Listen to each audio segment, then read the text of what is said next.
Agora, Luísa Martins, nós noticiamos agora há pouco, Alexandre de Moraes já votou no plenário virtual pela manutenção, então, das medidas cautelares contra Jair Bolsonaro. Flávio Dino o acompanhou e ele foi muito direto sobre a possibilidade de um risco de fuga de Jair Bolsonaro. Quando se falou do dinheiro na casa de Jair Bolsonaro, essa é a principal tese, de que ele poderia utilizar esses 14 mil dólares para fugir do país, além da medida de restrição da não aproximação de Jair Bolsonaro a 200 metros de nenhuma representação diplomática. Você mesma trouxe, Luísa, havia um receio no Supremo Tribunal Federal que, com o posicionamento de Donald Trump, Jair Bolsonaro pudesse se refugiar na Embaixada dos Estados Unidos em Brasília.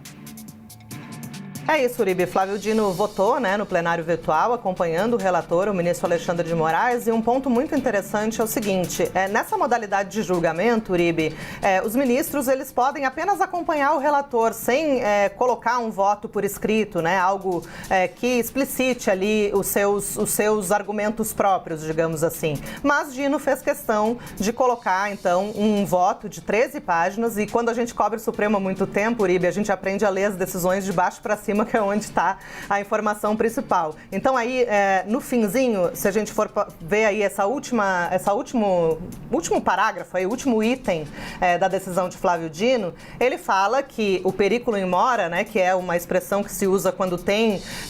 necessidade de uma decisão urgente, liminar, por parte do Supremo Tribunal Federal, Dino fala que esse perigo, ele se evidencia na possibilidade concreta de fuga do ex-presidente Jair Bolsonaro, em face do estreito relacionamento com o governo estrangeiro, bem como do perigo de continuidade delitiva consistente na articulação dolosa e consciente de novos atos e manifestações que visam coagir as funções constitucionais deste Supremo Tribunal Federal, interferindo ilegalmente no julgamento em curso, faz referência aqui à ação penal sobre a tentativa de golpe de Estado, e aí prossegue Dino com um dano irreparável à soberania nacional e à democracia brasileira.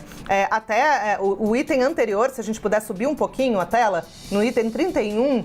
o ministro Flávio Dino também fala sobre a questão de Jair Bolsonaro estar sustentando financeiramente a permanência de Eduardo Bolsonaro nos Estados Unidos, lembrando que o prazo de afastamento regimental do deputado federal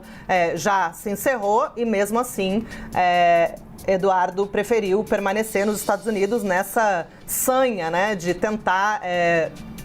fazer valer a narrativa dele de que o Supremo estaria atuando, na sua visão, mediante excessos ou abusos em relação às ações penais, envolvendo o seu pai, o ex-presidente Jair Bolsonaro, e outros políticos e pessoas alinhadas ideologicamente ao bolsonarismo, como é o caso de todos os envolvidos nos atos antidemocráticos de 8 de janeiro. E até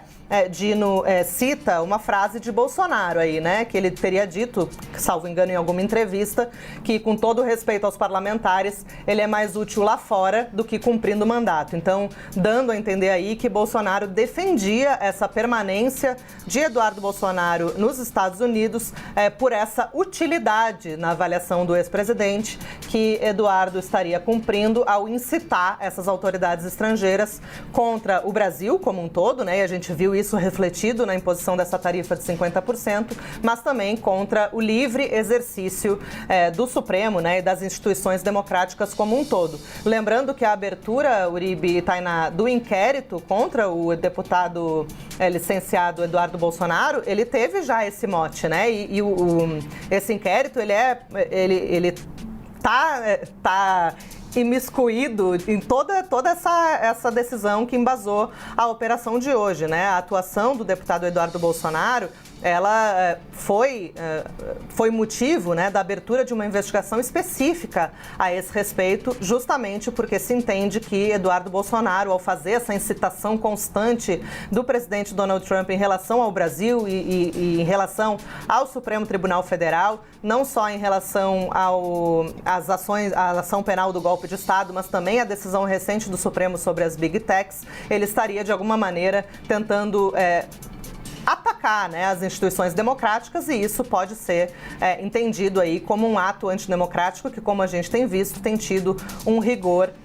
bastante acentuado, né, por parte do Supremo. Então, essa decisão de hoje também vem na esteira dessa investigação que já havia sido aberta contra o deputado Eduardo Bolsonaro. Então, esse é um trechinho final ali da argumentação de Flávio Dino, mas, em resumo da ópera, que Dino concorda com o ministro Alexandre de Moraes de que essas medidas cautelares, como a tornozeleira eletrônica, a proibição de usar as redes,